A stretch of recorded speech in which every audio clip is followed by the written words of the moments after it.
नमस्कार दोस्तों, micro economics का आज हमारा लास्ट चैप्टर है। जैसा कि आपको पता है एनसीईआरटी माइक्रो इकोनॉमिक्स अभी हम कवर कर रहे हैं और आज हम नॉन कम्पिटिटिव मार्केट के बारे में पढ़ेंगे और इसी के साथ हमारा माइक्रो इकोनॉमिक्स आज द एंड हो जाएगा। तो अगर आपने पहले वाले सेशन को नहीं देखा है तो चैनल पे मिल जाएंगी सारी वीडियोस, आप देख लीजिएगा और पूरी वीडियो देखने के बाद ईजिली आप माइक्रो इकोनॉमिक्स को अच्छे से समझ सकते हैं। तो चलिए आज के इस सेशन को स्टार्ट करते हैं और सबसे पहले टॉपिक को हम यहाँ पे कवर करेंगे कि जो आज हमें क्या पढ़ना है। तो सबसे पहले हम नॉन कम्पिटिटिव मार्केट के बारे में एक बेसिक तौर पे समझने का प्रयास करते हैं। तो जब भी बात आती है नॉन कम्पिटिटिव मार्केट की तो आप यहाँ पे 3 केसेस देख सकते हैं। पहला केस होता है मोनोपोली का, दूसरा केस होता है मोनोपोलिस्टिक का और तीसरा केस होता है ओलिगोपोली का। तो आज के इस पूरे सेशन में इन तीनों को हम कवर करेंगे कि मोनोपोली क्या होती है, मोनोपोलिस्टिक कंपटीशन क्या होता है और ओलिगोपोली क्या होती है। लेकिन इसके बारे में हम आपको थोड़ा सा इसके बारे में बता देना चाहता हूं। मोनोपोली एक ऐसा कंडीशन है जहां पे पूरे मार्केट में सिर्फ एक ही सेलर होता है और पूरे मार्केट पर उसका कब्जा होता है, कोई भी उस मार्केट में आ नहीं सकता और इसलिए ये लॉन्ग टर्म में सुपर नॉर्मल प्रॉफिट, बहुत ह्यूज प्रॉफिट गेन कर पाता है। ठीक है, यहां पे प्राइस डिस्क्रिमिनेशन देखने को मिलता है क्योंकि चूंकि एक ही सेलर है, एक ही बंदा बेचने वाला है, खरीदने वाले बहुत सारे लोग हैं, तो वो जो प्राइस रखेगा लोगों की मजबूरी है उसी प्राइस पे खरीदना। ठीक है, तो हो सकता है उसका जो जानने वाला हो उसको सस्ते में दे दे, जो उसका न जानने वाला हो उसको महंगे में दे दे, लेकिन आदमी की मजबूरी है क्योंकि कोई दूसरा बेचने वाला नहीं है, सिंगल सेलर है, इसलिए वो जो चाहेगा अपनी मनमानी कर सकता है। इसीलिए सरकारें प्रयास करती हैं कि किसी भी देश में मोनोपोली की कंडीशन न हो पाए। इसके बाद आता है मोनोपोलिस्टिक कंपटीशन। मोनोपोलिस्टिक में बहुत सारे सेलर होते हैं, बहुत सारे बायर होते हैं, प्रोडक्ट भी लगभग सेम होते हैं लेकिन थोड़ा बहुत माइनर अंतर होता है और यहाँ बेटर कंपटीशन आपको देखने को मिलेगा। ठीक है, लोग अच्छा खासा कंपटीशन करेंगे, लोग अच्छा खासा एडवर्टाइजिंग करेंगे जिससे उनका सेल्स बढ़े। तीसरा आता है ओलिगोपोली। ओलिगोपोली भी एक ऐसा कंडीशन है जिसमें ज्यादा सेलर नहीं होते हैं, 2 से लेकर 9 के बीच में सेलर होते हैं, लेकिन इसमें जो सेलर होते हैं काफी हाई फाई सेलर होते हैं, यानी काफी मजबूत सेलर होते हैं, उनका मार्केट में बहुत अच्छा रीच होता है, तो वो पूरे मार्केट को अपने हिसाब से मैनेज कर सकते हैं। लेकिन यहां पर मोनोपोली पावर बहुत कम होता है, प्राइस डिस्क्रिमिनेशन कम होता है क्योंकि एक दूसरे पर डिपेंडेंसी होती है। ठीक है, तो ये बेसिक स्ट्रक्चर है इनका। आगे बढ़ते हैं और इसके बारे में और डिटेल में समझते हैं। अब सबसे पहले हम समझेंगे मोनोपोली के बारे में कि जो बेसिक फीचर मोनोपोली का होता है वो क्या होता है। तो सबसे पहली चीज आपको याद रखना है कि यहां पे फ्री एंट्री और फ्री एग्जिट नहीं होता है। इसका ये मतलब नहीं हुआ कि यार मेरा मन कर रहा है बिजनेस करने के लिए तो मैं मार्केट में गया और अपना एक दुकान ओपन कर लिया या कुछ भी कर लिया और सेल करने लगा, ऐसा नहीं है। कोई भी नहीं आ सकता। ये इतनी बड़ी इंडस्ट्रीज होती हैं कि इनको कंपीट करना लगभग नामुमकिन होता है, तो इसलिए फ्री एंट्री फ्री एग्जिट नहीं होता है। यहां पे प्राइस मेकर यानी प्राइस ये डिसाइड करते हैं, ये जो फर्म होते हैं यही प्राइस डिसाइड करते हैं, ये जो सेलर होते हैं यही प्राइस डिसाइड करते हैं कि उनको कितना प्राइस लेना है। अगर उनका मन कहेगा कि हमें एक साबुन के लिए 100 रुपए लेना है तो उन्हें कोई रोकने वाला नहीं है, वो 100 रुपए लेंगे। अगर उनका मन कह रहा है हमें इस साबुन के लिए 500 रुपए लेना है तो 500 रुपए रख सकते हैं, उन्हें कोई रोकने वाला नहीं है। लेकिन इसमें भी कई केसेस होते हैं, वो चीज आपको समझना जरूरी होता है। आगे बढ़ेंगे। वन सेलर, इसमें सिर्फ एक सेलर होता है इसलिए अपनी मनमानी करता है। अगर मल्टीपल सेलर होते तो कंपटीशन बढ़ जाता तो अपनी मनमानी नहीं कर पाता, लेकिन चूंकि अकेला बंदा है, पूरे मार्केट को खुद ही ऑपरेट कर रहा है, पूरी मार्केट की मजबूरी है उससे सामान खरीदना, बाय करना, इसलिए वो जो चाहता है वो करता है। इसके बाद सुपर नॉर्मल प्रॉफिट।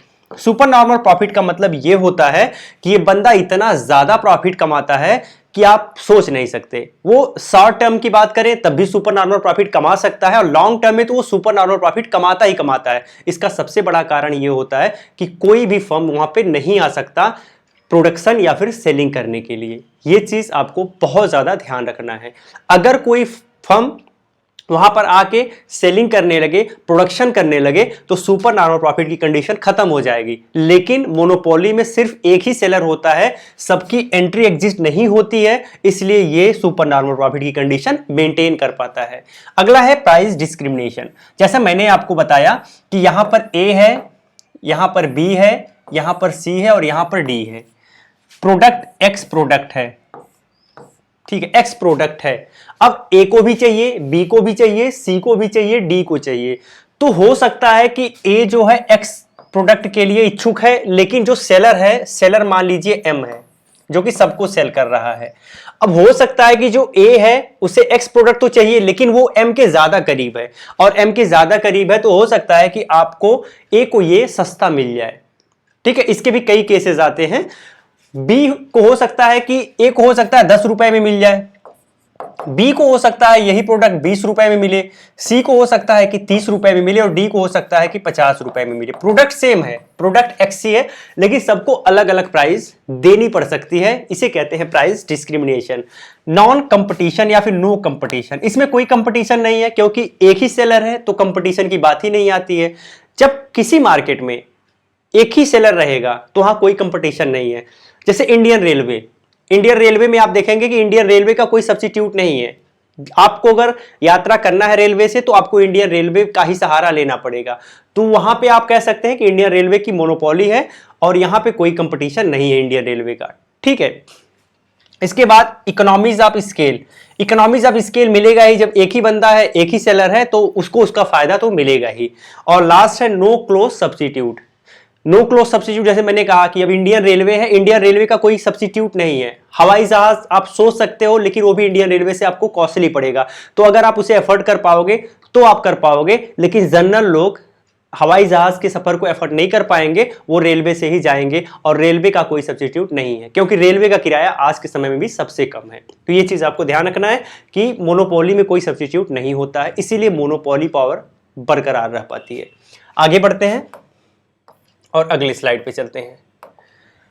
अब मोनोपोली इक्विलिब्रियम की बात करेंगे। सबसे पहले शॉर्ट रन की बात करेंगे। अब शॉर्ट रन में 3 कंडीशन आपको देखना है। पहला कंडीशन ये है कि शॉर्ट रन में उसे नॉर्मल प्रॉफिट भी होगा, सुपर नॉर्मल प्रॉफिट भी हो सकता है, और लॉस भी हो सकता है, मिनिमम लॉस भी हो सकता है। ये आपको एक फिगर दिख रहा है, इस फिगर की मदद से मैं समझाने का प्रयास करूंगा ये तीनों कंडीशन कैसे होती है, कैसे वेरी करती है। यहां पर आप देख सकते हैं कि ये मार्जिनल रेवेन्यू है, ये एवरेज रेवेन्यू है, और ये मार्जिनल कॉस्ट है, ठीक है। यहां पे आपका आउटपुट है और यहां पे प्राइस है। इतनी चीजें आपको समझ आ जानी चाहिए। अब एक चीज, इक्विलिब्रियम की कंडीशन वहां पे होती है जहां पे मार्जिनल कॉस्ट मार्जिनल रेवेन्यू को कट करता है। तो जहां पे यहां पे आप देखेंगे, यहां पे इसने इसको कट किया और ये आपका इक्विलिब्रियम की कंडीशन हो गई। इसको हम ऊपर यहां मिला देते हैं, ये हमारा प्राइस हो गया, ठीक है। अब सबसे पहले कंडीशन आपको देखना है नॉर्मल प्रॉफिट। नॉर्मल प्रॉफिट तब होगा जब जहां प्राइस होगी वहीं पर कॉस्ट भी हो। एवरेज कॉस्ट जहां प्राइस है वहीं पे है तो वो नॉर्मल प्रॉफिट की कंडीशन है। जैसे यहां पे मान लीजिए अगर एवरेज कॉस्ट है और यहीं पर एवरेज प्राइस है, यानी यहां पे ही प्राइस है और यहीं पे कॉस्ट है, तो आप देखेंगे ये नॉर्मल प्रॉफिट की कंडीशन है, ठीक है। ये नॉर्मल प्रॉफिट की कंडीशन है। सेकेंड कंडीशन अगर आप देखेंगे कि सुपर नॉर्मल प्रॉफिट की कंडीशन कहां बनेगी, जहां बंदा ज्यादा प्रॉफिट कमा पा रहा है। तो मान लीजिए एवरेज कॉस्ट जो है यहां से गया, ठीक है। अब अगर एवरेज कॉस्ट यहां से गया है तो ये आप इसको यहां से मिला दीजिए। अब यहां पे देखेंगे कॉस्ट इतना है, कॉस्ट इतना है, लेकिन प्रॉफिट इतना है, तो ये जो है टोटल आपका क्या हो गया, सुपर नॉर्मल प्रॉफिट। ये आपका हो गया सुपर नॉर्मल प्रॉफिट, और ये आपका हो गया नॉर्मल प्रॉफिट, नॉर्मल प्रॉफिट, ठीक है। ये दो चीजें आपने समझ लिया। अब हम तीसरा देखेंगे मिनिमम लॉस। लॉस उसको कब होगा, लॉस उसको तब होगा जब एवरेज कॉस्ट यहां कहीं से जाए, यहां कहीं से जाए। ये पहले 1 था, ये 2 था और ये 3। अब एवरेज कॉस्ट यहां से गया है, तो आप देखेंगे एवरेज कॉस्ट यहां से गया है, तो यहां इसको मिला दीजिए और ये आपका हो गया, इससे मिल गया, और यहां पे अब आपका कॉस्ट हो गया। पहले 1 था, फिर यहां पे 3 हो गया और यहां पे 2 था, ठीक है। अब आप देखेंगे कि ये जो आपका एरिया है ये आपका हो गया मिनिमम लॉस, मिनिमम लॉस, समझ आया। तो ये आपका मिनिमम लॉस का कंडीशन हो गया, ये आपका सुपर नॉर्मल प्रॉफिट का कंडीशन हो गया, और ये नॉर्मल प्रॉफिट का कंडीशन हो गया। ये हमने शॉर्ट रन में देखा कि कैसे आप दिखा सकते हो। अगर ये परफेक्ट कंपटीशन की बात होती तो कैसे हम दिखाते। परफेक्ट कंपटीशन की बात होती तो मैं यहां पे आपको दिखा दे रहा हूं, ठीक है। ये MC हो गया, ये आपका AC हो गया, ये MR हो गया, यहाँ पे AR हो गया, ये MR हो गया, और ये आपका इक्विलिब्रियम हो गया, ठीक है, ये आपका प्राइस हो गया। ये तो हमने मोनोपोली में देखा, लेकिन अगर यही कंडीशन रहती, अगर ये कंडीशन रहती तो परफेक्ट कंपटीशन में आप यहां करते हैं, परफेक्ट कंपटीशन में आपका प्राइस यहां रहता, ठीक है, और क्वांटिटी, परफेक्ट कंपटीशन में जो क्वांटिटी है वो यहां रहती। लेकिन मोनोपोली में आप देखेंगे कि वो प्रोडक्शन भी कम कर रहा है, कम क्वांटिटी प्रोड्यूस कर रहा है और प्राइस भी ज्यादा चार्ज कर रहा है। यही अंतर होता है परफेक्ट कंपटीशन और मोनोपोली में। तो आप अच्छे से समझ गए होंगे। आगे बढ़ते हैं। अब आपको मोनोपोली इक्विलिब्रियम देखना है लॉन्ग रन में। जैसा मैंने आपको बताया कि मोनोपोलिस जो है या मोनोपोली में काम करने वाला बंदा वो लॉन्ग रन में सुपर नॉर्मल प्रॉफिट लेता है, सुपर नॉर्मल प्रॉफिट लेता है। क्यों लेता है मैंने वो भी आपको बताया कि फ्री एंट्री फ्री एग्जिट नहीं होती, इसलिए उसे सुपर नॉर्मल प्रॉफिट मिलता है और वो मेंटेन कर पाता है। अब सुपर नॉर्मल प्रॉफिट आप कैसे दिखाओगे? आप यहां पे देखोगे ये इक्विलिब्रियम की कंडीशन हो गई, ये इक्विलिब्रियम कंडीशन होगी। अब मान के चलिए कि आपका एवरेज कॉस्ट भी यहीं कहीं से जा रहा है, एवरेज कॉस्ट जा रहा है और ये आपका यहाँ पे मिल गया और यहाँ पे आप देख सकते हैं ये आपका सुपर नॉर्मल प्रॉफिट की कंडीशन हो गई, ठीक है। तो ये सुपर नॉर्मल प्रॉफिट की कंडीशन हो गई। लॉन्ग रन में यहाँ पे आराम से ये क्वांटिटी प्रोड्यूस करेगा और ये प्राइस प्रोड्यूस करेगा, ये सुपर नॉर्मल प्रॉफिट की कंडीशन हो गई। तो अब आपने मोनोपोली को अच्छे से समझ लिया है। प्राइस डिस्क्रिमिनेशन यहाँ पे 3 तरीके का होता है, लेकिन आपके सिलेबस में उतना डिटेल में नहीं है, तो उतना डिटेल में मैं नहीं जाऊंगा। आगे बढ़ता हूं।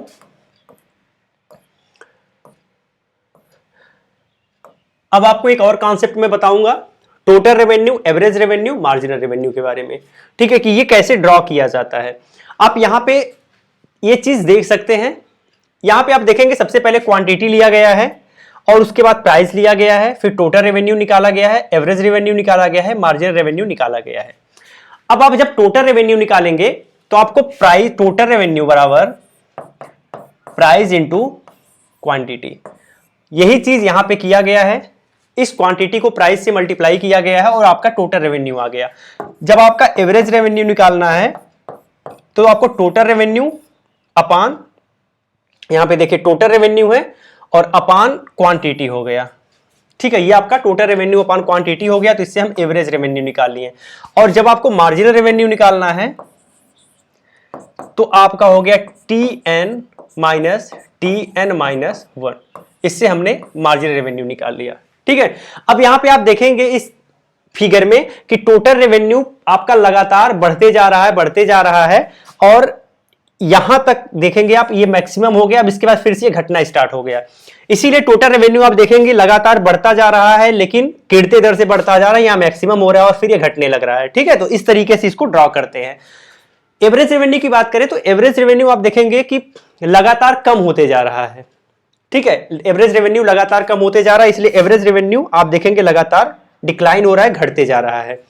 और मार्जिनल रेवेन्यू की बात करें तो मार्जिनल रेवेन्यू भी आप देखेंगे लगातार घटता जा रहा है और एक समय के बाद नेगेटिव हो रहा है, इसलिए आप देखेंगे यहां से ये नेगेटिव हो रहा है, यहां 0 है और इसके बाद ये नेगेटिव हो रहा है। तो इस तरीके से ये फिगर ड्रा करते हैं, ठीक है। प्राइस एंड रेवेन्यू चार्ट में जो चीजें मैंने आपको समझाने का प्रयास किया है, उम्मीद करता हूं आप समझ गए होंगे। यहां एक चीज आपको देखना है कि जो मार्जिनल रेवेन्यू है वो कम डिक्लाइन कर रहा है, जबकि एवरेज रेवेन्यू ज्यादा डिक्लाइन कर रहा है। यही रीजन है कि आप देखेंगे कि जो मार्जिनल रेवेन्यू है ये नीचे और एवरेज रेवेन्यू यहां पे है, ठीक है। चलिए आगे बढ़ते हैं। अब हम इंट्रोड्यूसिंग पॉजिटिव कॉस्ट की बात करेंगे। अब ये क्या है आपको ये समझना है। अब इस फिगर को आप समझने का प्रयास करिए। देखिए यहां पे जो टोटल रेवेन्यू है यहां से जा रहा है और ये जो टोटल कॉस्ट है यहां से हमने ड्रॉ किया। अब आप एक चीज यहां पे देखेंगे कि इस पॉइंट पे ये मान लीजिए पॉइंट A है जहां पे दोनों कट कर रहे हैं और ये दूसरा यहां कट हो रहा है जो कि पॉइंट B है। पॉइंट A पे जो कट है आप यहां पे देखेंगे कि टोटल कॉस्ट ऊपर है और टोटल रेवेन्यू नीचे है, ये कंडीशन आप देख लीजिए, ठीक है। और दूसरा यहां पे आप देखेंगे कि टोटल कॉस्ट ज्यादा है, टोटल रेवेन्यू कम है। अब कोई भी प्रोड्यूसर जो प्रोडक्शन कर रहा है वो कभी भी इसमें उसको लॉस होगा, इसमें उसको लॉस होगा, क्योंकि यहां पे उसे कॉस्ट ज्यादा आ रही है और रेवेन्यू उसे कम मिल रहा है, तो उसे लॉस होगा। और इस पॉइंट के बाद अगर वो प्रोडक्शन करेगा तब भी उसे लॉस होगा, क्योंकि यहां कॉस्ट बढ़ जाएगी और रेवेन्यू कम हो जाएगा। लेकिन ये जो बाकी का ये एरिया है, ये वाला पूरा एरिया है, ये उसका प्रॉफिट जोन है।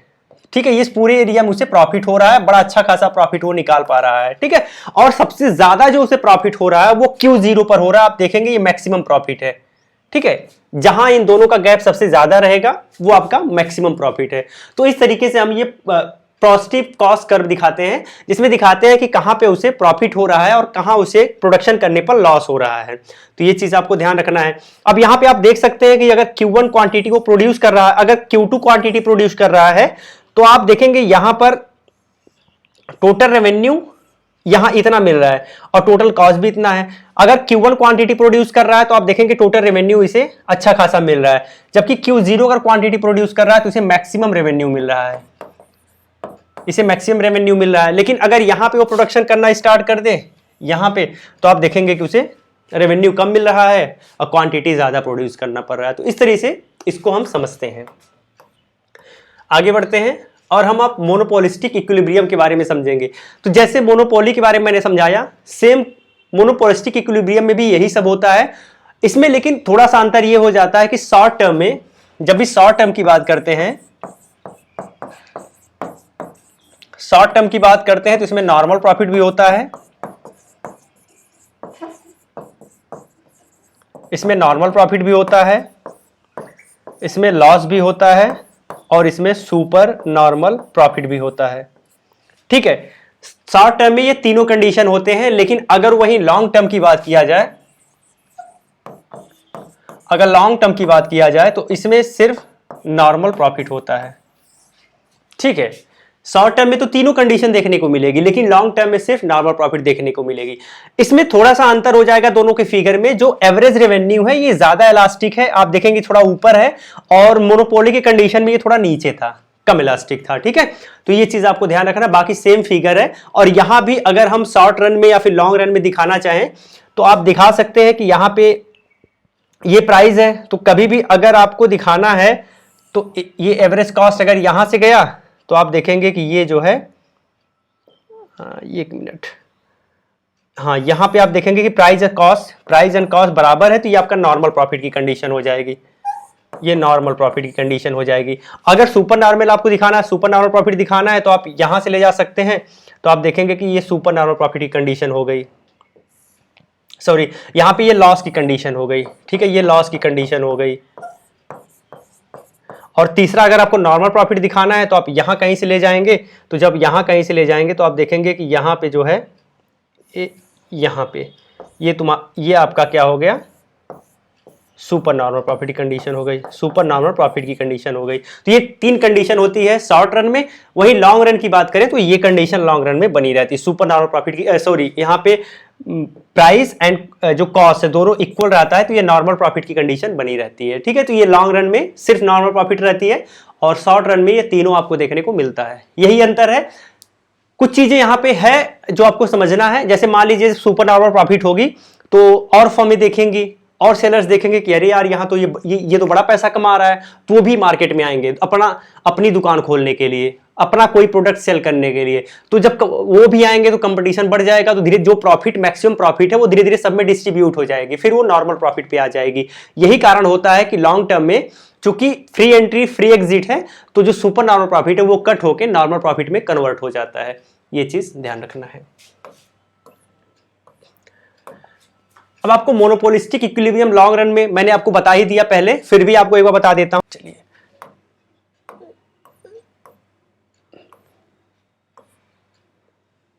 हाँ यहां पे लॉन्ग रन में सिर्फ नॉर्मल प्रॉफिट रहेगा, तो आपको यहां से दिखाना पड़ेगा, यहां से दिखाना पड़ेगा। ये आपका प्राइस हो गया और यही आपका कॉस्ट है, ये आपका नॉर्मल प्रॉफिट है, ये आपका नॉर्मल प्रॉफिट है। ठीक है, तो ये आपका नॉर्मल प्रॉफिट रहेगा लॉन्ग रन में, जबकि शॉर्ट रन में हमने बताया कि तीनों रहेगा।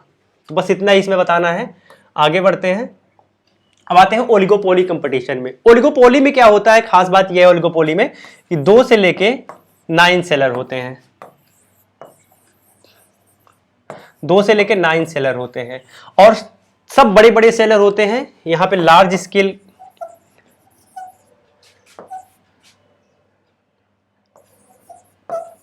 ये लार्ज सेलर होते हैं जो पूरे मार्केट को इफेक्ट कर सकते हैं। इसमें खास बात यह है इन सेलर में कि ये ज्यादा तो नहीं होते, ज्यादा मात्रा में होते नहीं है, कम होते हैं लेकिन बहुत बड़े बड़े होते हैं। तो इसलिए पूरे मार्केट को इफेक्ट कर सकते हैं, एक का डिसीजन दूसरे को इफेक्ट कर सकता है। तो इसमें कुछ केसेस ये हो जाते हैं कि कुछ लोग तो मिलकर कार्टेल बना लेते हैं, कार्टेल बना लेते हैं। अब कार्टेल बनाने का मतलब मान लीजिए ए है, बी है, सी है, डी है, चारों अलग अलग काम कर रहे हैं, देखा जा रहा है कि चारों अच्छा प्रॉफिट जनरेट नहीं कर पा रहे हैं, तो ये चारों मिलके क्या करते हैं, एक कार्टेल बना लेते हैं, एक कार्टेल बना लेते हैं। अब कार्टेल जो है वो डिसाइड करता है कि कितना क्वांटिटी प्रोड्यूस किया जाएगा और कितना प्राइस रखा जाएगा, ठीक है, ये डिसाइड करेगा। अब जब यहां पे क्वांटिटी और प्राइस डिसाइड हो गया तो कोई सेलर अपना प्राइस और अपनी क्वांटिटी नहीं रखेगा। अगर कार्टेल में है तो वो कार्टेल को मानेगा, और कार्टेल का जो उद्देश्य होता है वो ये होता है कि प्रॉफिट मैक्सिमाइजेशन, प्रॉफिट मैक्सिमाइजेशन करना कार्टेल का उद्देश्य होता है, और ये ऑल ओवर ABCD सबका प्रॉफिट मैक्सिमाइज करने का प्रयास करता है। तो ये चीज होता है कार्टेल में।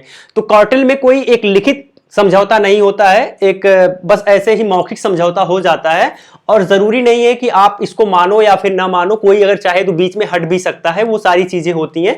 बट ये है कि ये जैसे ही कार्टेल में आते हैं तो एक मोनोपोली पावर इनके अंदर आ जाती है, एक मोनोपोली की तरह ट्रीट करते हैं।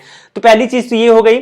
दूसरी चीज ये हो गई कि जो मोनोपोलिक, जो यहाँ पे ओलिगोपोली कंपटीशन है, इसमें लोग ज्यादा से ज्यादा एडवर्टाइज करते हैं, अपने आप को प्रमोट करने का प्रयास करते हैं और दूसरे से बेहतर जाने का प्रयास करते हैं। तीसरी चीज ये है कि यहां पे जो प्राइस होता है, अगर एक मान लीजिए ए है, वो अपने प्राइस को कम करता है, ए अपने प्राइस को कम करता है, तो बी जो रहेगा वो भी अपने प्राइस को कम करेगा, बी भी अपने प्राइस को कम करेगा। अगर बी अपने प्राइस को नहीं कम करेगा तो ए के सारे लोग यहां आ जाएंगे, तो इसलिए इसकी मजबूरी है अपने प्राइस को कम करना। लेकिन अगर ए अपने प्राइस को बढ़ाता है तो बी अपने प्राइस को नहीं बढ़ाएगा, कांस्टेंट रखेगा, क्योंकि जैसे ही ए अपने प्राइस को बढ़ाएगा सारे लोग आ जाएंगे बी के पास, क्योंकि प्रोडक्ट लगभग सेम है। तो जब प्रोडक्ट लगभग सेम रहेगा तो सारे लोग यहां आ जाएंगे, ज्यादा प्राइस क्यों देंगे। तो यहां पे अपने ब्रांड को प्रमोट करने का और ज्यादा बेटर तरीके से अपने आप को प्रमोट करने का प्रयास किया जाता है, और प्रयास किया जाता है कि प्राइस अननेसेसरी ना बढ़ाया जाए, ठीक है। तो ये कुछ फीचर होते हैं ओलिगोपोली कंपटीशन में, और बहुत सारा फीचर होता है ओलिगोपोली में, जो कि बहुत बड़ा टॉपिक है, लेकिन आपके सिलेबस में इतना ज्यादा नहीं है, तो इतना ज्यादा जानने की भी कोई जरूरत नहीं है, आपके ऊपर बिना मतलब में बर्डन होगा। तो इस तरीके से हमने इस लास्ट चैप्टर को कंप्लीट कर लिया है। तो फाइनली एक मैराथन में ऐड कर दूंगा जिसमें सारे चैप्टर को एक साथ मिला के दे दूंगा, तो आप उसे देख के बहुत कुछ सीख सकते हैं और एक ही वीडियो में पूरा NCERT माइक्रो इकोनॉमिक्स कंप्लीट कर सकते हैं।